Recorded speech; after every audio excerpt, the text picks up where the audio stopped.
Jnanam Paramam Dheyam. Knowledge is supreme.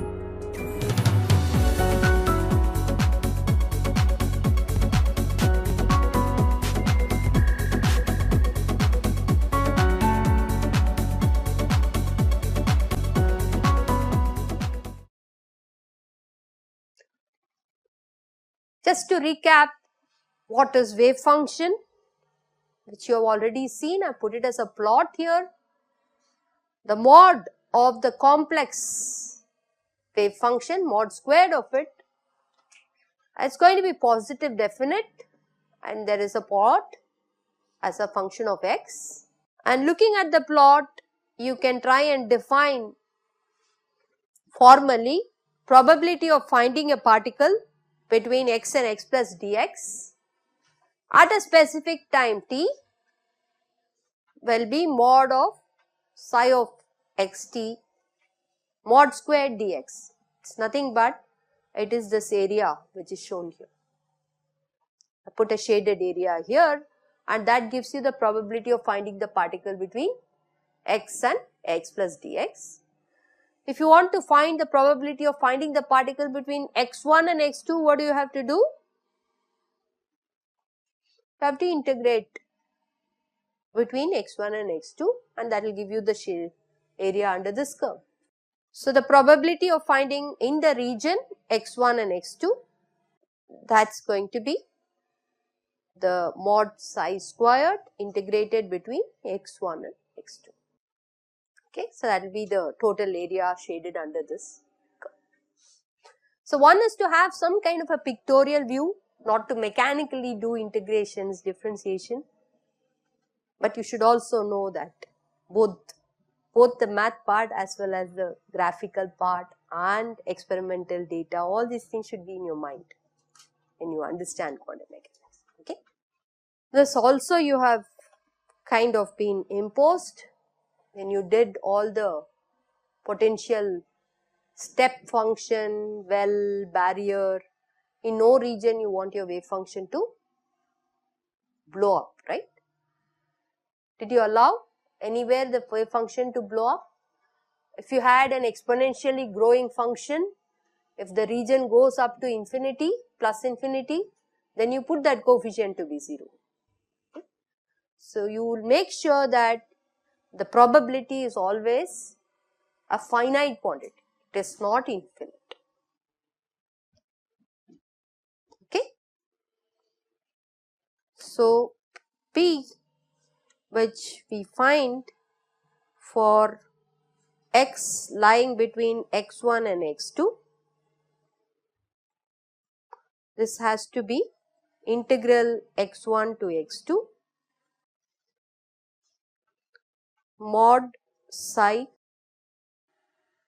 squared dx. Okay. And this has to be finite. Okay, the mod squared, we will do a box normalization. We'll come back. Yeah. So, the question is that if suppose you have a wave function which is e to the I kx, okay. The claim is that when I do the probability mod psi squared, that's 1, an integral of mod psi squared dx can, if you go from minus infinity to plus infinity, it will be infinity, because this is 1, mod psi squared is 1. But what you will do is you will put it from minus L to plus L or something. Okay. What will that be? It will be 2L, right? So, we will keep it as 2L and do all our observable calculations which are averages, and then this L will get cancelled. So, it is, even though it is not a, it looks like from this expression that it is infinity, you can regularize it in this way for the oscillatory function. These are called oscillatory functions.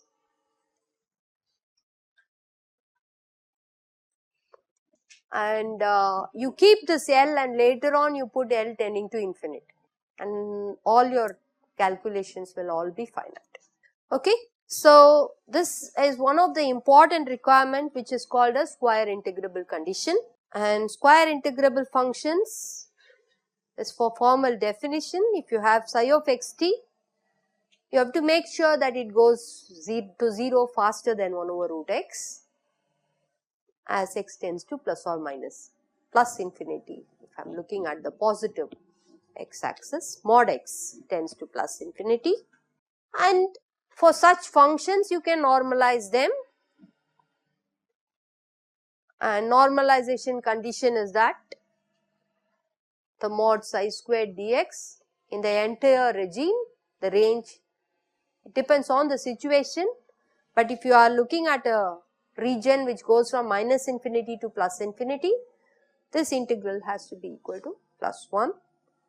Most of the time your wave function may not be normalized, but you can normalize it. Like for example, if phi of xt is another wave function whose integral over the whole region is capital N, N is called as a normalization constant, and it should be finite. And how do you write the normalized wave function? You try to put 1 over square root n on the unnormalized wave function, and if you try to do mod psi squared integral, that will be normalized, and you also want your normalized wave function to go to 0 as x tends to plus or minus infinity.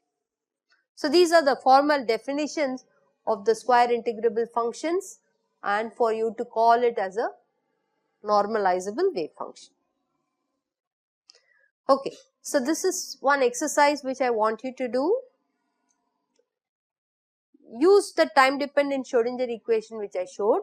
The slides will also be there. I will try to put them on Moodle also for you. Show that the rate of change of probability, this is the total probability. We have seen that the total probability is normalized, it is a constant. Use the Schrodinger equation and show that it is 0. Okay. That is the question. More exercises. Starting from expectation value of x, how do you write the expectation value of x? How do we write expectation value of x?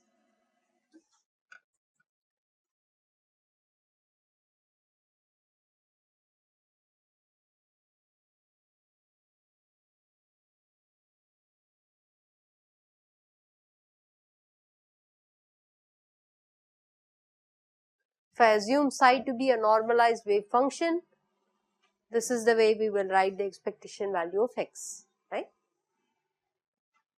I'm just recalling what you have learnt in your first year course. So, you start from the expectation value of x, show that d by dt of that expectation value, we do the algebra and show that it is expectation value of momentum. Momentum, you all know, momentum expectation value is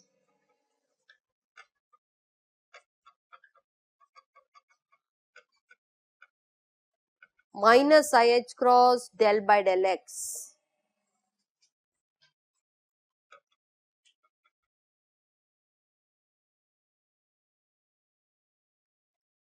So, that is the momentum expectation value. So, what does this equation tell you? Classical mechanics, when you do,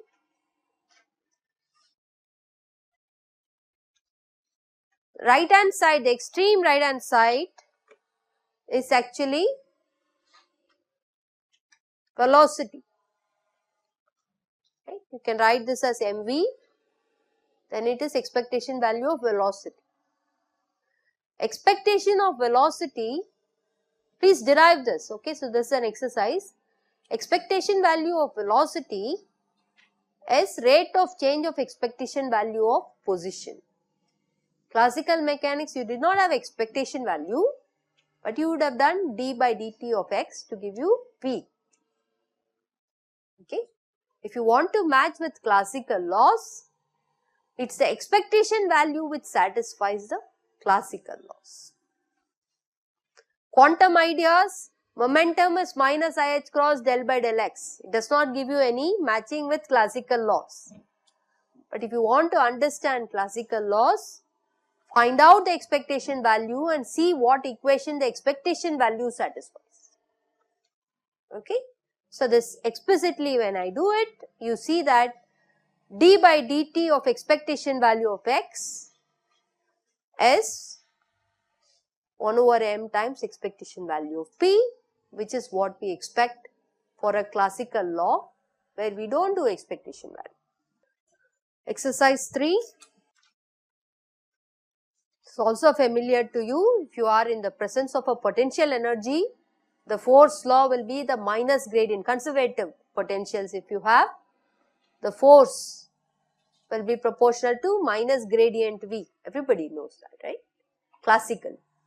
But now, in quantum physics, your expectation values have to satisfy the equation. So, please verify these things using this formal definition of how one writes the expectation value, given an indication. Please verify this and we could have a discussion on the tutorial session on Monday, okay, if you are not able to prove it. But please try to do it. Okay, so these classical laws satisfied by expectation value in quantum physics, this comes under the title as iron first theorem. Expectation values obey classical laws.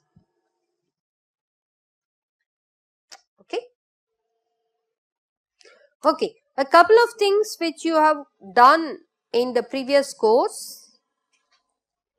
One is when we have a particle in a box, V equal to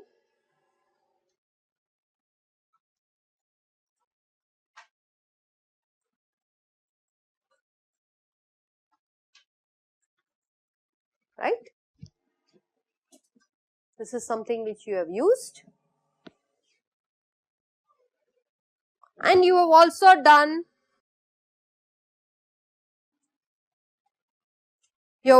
done potentials which are V minus V plus x equal to 0.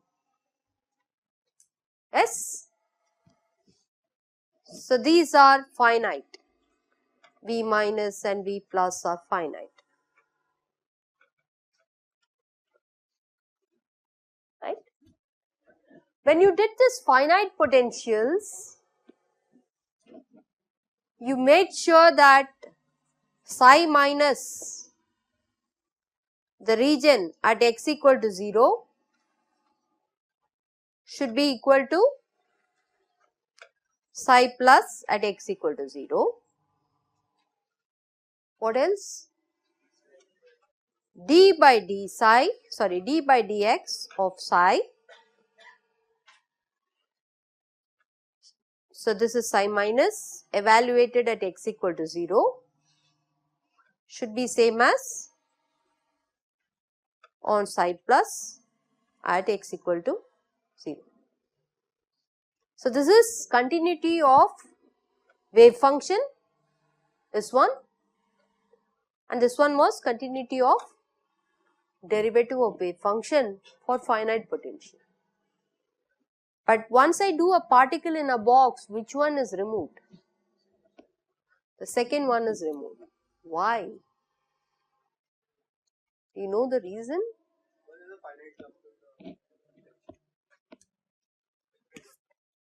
So suppose you make it infinite, then you expect that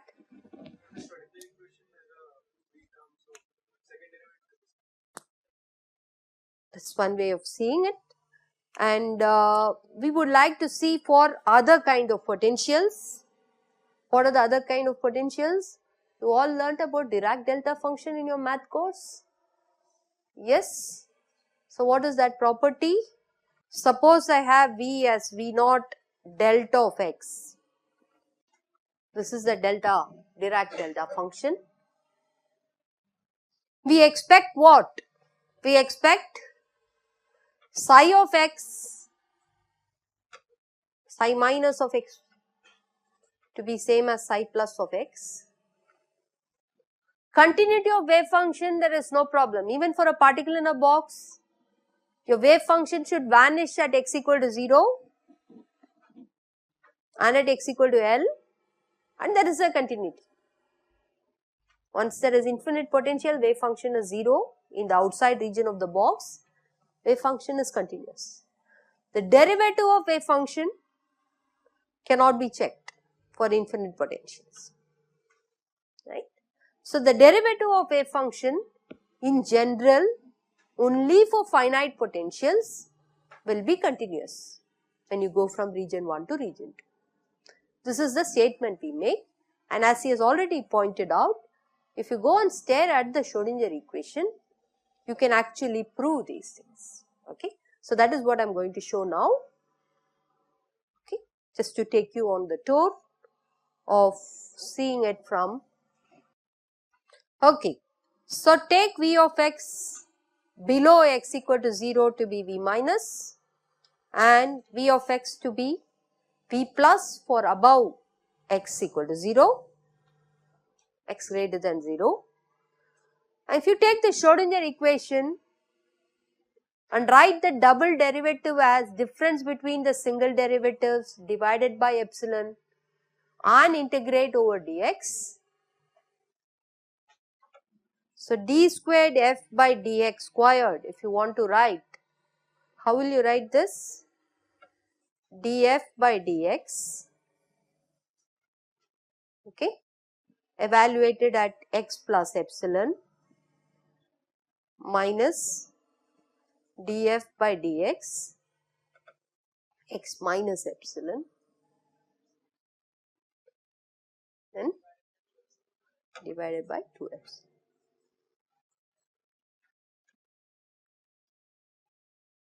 Right. If you want to integrate this over dx, you can also integrate this over dx.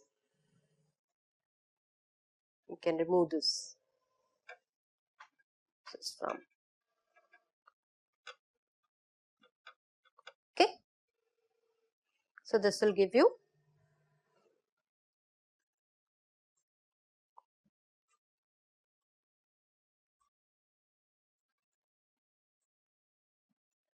okay. So, let us do this. So, take that double derivative of the wave function and rewrite it as the difference between two single derivatives integrated over dx. So, that 1 over 2 epsilon cancels and you will have the other term V of x minus E. So, this is just the Schrodinger equation which is rewritten here, time independent Schrodinger. Now, you can play around putting V of x from minus epsilon to 0 plus another V of x between 0 to epsilon and substitute V minus and V plus and take the limit epsilon tending to 0 limit. Okay. We are looking close at the boundary between the two regions. Is that right? So, if you do that, there will be an epsilon factor multiplying. You also use the fact that psi of x is continuous. So, you can pull out psi of x as psi of 0 out of the integral. Psi of x is continuous, so you can pull out psi of x as psi of 0 outside the integral, and this V of x will become V plus plus V minus, okay, and you will have an epsilon because of this integral over dx. Similarly, E of psi of 0 times another epsilon comes, okay, 2 epsilon. When you take the limit epsilon tending to 0, what happens to the second term? Second term, as long as V plus and V minus are finite, epsilon into a finite quantity where epsilon tends to 0 is 0. That is why the second term will become 0. The second term becomes 0. This is what he pointed out already. You will have your first derivative of your wave function at plus epsilon and first derivative of the wave function at minus epsilon will be continuous across the boundary. It's very clear from the Schrodinger. Will you do this intermediate step? Please do this intermediate step explicitly putting in V of x in this appropriate region. Take the psi of x out as psi of 0 because psi is continuous and check that you get continuity of the first derivative. Please check it. For infinite potential, suppose some region you make it infinite, okay, even if V minus is 0, you make if V plus is 0 and you make V minus to be infinity, even then there is a problem because there will be an infinity multiplying a 0 and you have to be careful when you have 0 multiplying infinities. Okay. When you have such problems with some potential, in some regions where potential becomes infinite, you can't assume the first derivative of the wave function to be continuous. So that's why the derivative of wave function is not continuous for such potentials. Is that right? So what have we said? We say that d psi by dx in region 1 at x equal to 0 should be d psi in region 2 at x equal to 0 if x equal to 0 is the interface. If V plus or V1 and V2 are finite. If V1 is infinity, V2 is finite, then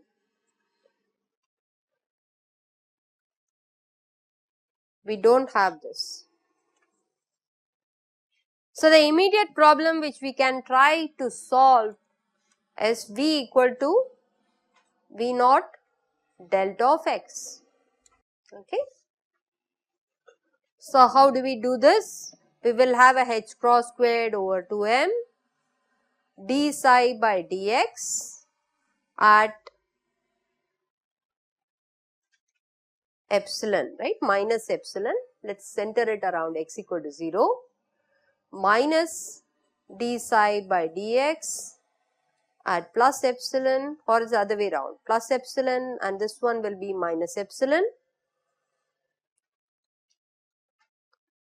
plus integral v of x minus e psi of x dx from minus epsilon to plus epsilon. Is that right? And we are going to substitute for v as v naught is a constant and delta of x. So let's substitute that.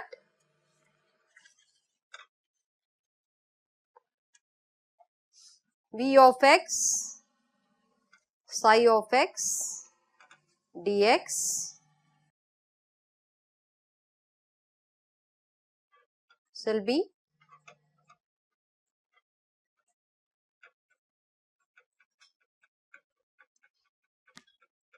what is this? V naught psi 0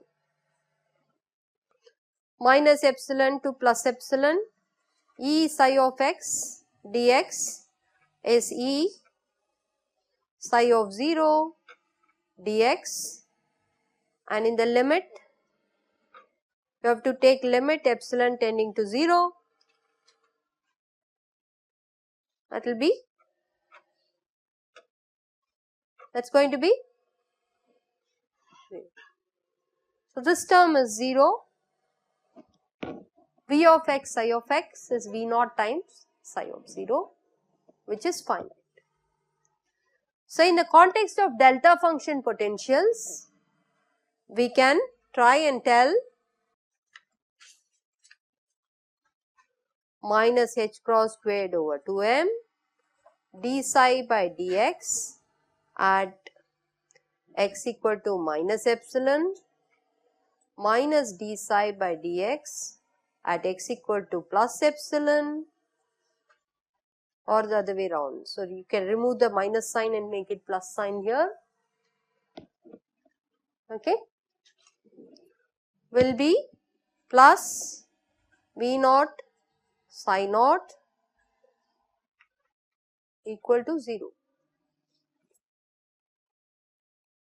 So what have we achieved? In the context of particle in a box, we cannot find the amount of discontinuity, right? We did not even worry about it. Here, even though it's an infinite Dirac delta function potential, I can tell the difference, what should be the discontinuity element to go from the x minus region to x plus region by this specific, if you know the wave function at 0 and v naught is the factor multiplying the delta function potential, I know exactly the amount by which there is a discontinuity in the derivative of the wave function. Suppose I give v to be v naught delta of x plus a plus delta of x minus a.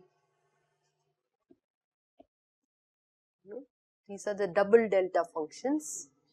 So these are the various potentials where you need to get a feel of what is the solution and when can you get bound states. You know what is the condition for a bound state? Why do you call it as a bound state? Particle, harmonic oscillator,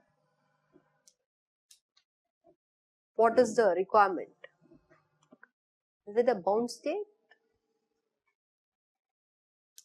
Do you know? When is a scattering state you can get? All the free particles are scattering, right? So there are two regimes. If energy of the particle is greater than V, you have the scattering states possible, you have the states which are transmitted. And there is another regime which is energy of the particle less than V. Okay. So these are the two regimes which you might have. This is what you would call it as a condition for getting bound states. Right. So now what we would like to do is, let's formally, in the next lecture, let's formally put in the conditions for the bound states, which is how the way we should look at bound states. And then we could try and do some of these delta function for potential, double delta function. When will it be a bound state? When will it be a scattering state? That will depend on the sign of V naught. Okay. So these are things which we will start exploring purely from the wave function formalism. For it is just a 1 week we will have a warm up doing these things and we'll reproduce all these things from the linear vector space notation. So that's the idea. So you need to know these things. You cannot say I will forget this. You need to know the wave function formalism. You should also know how these can be reproduced from the Dirac notation of the vector space and Dirac bracket notation. Okay. So I'll stop here.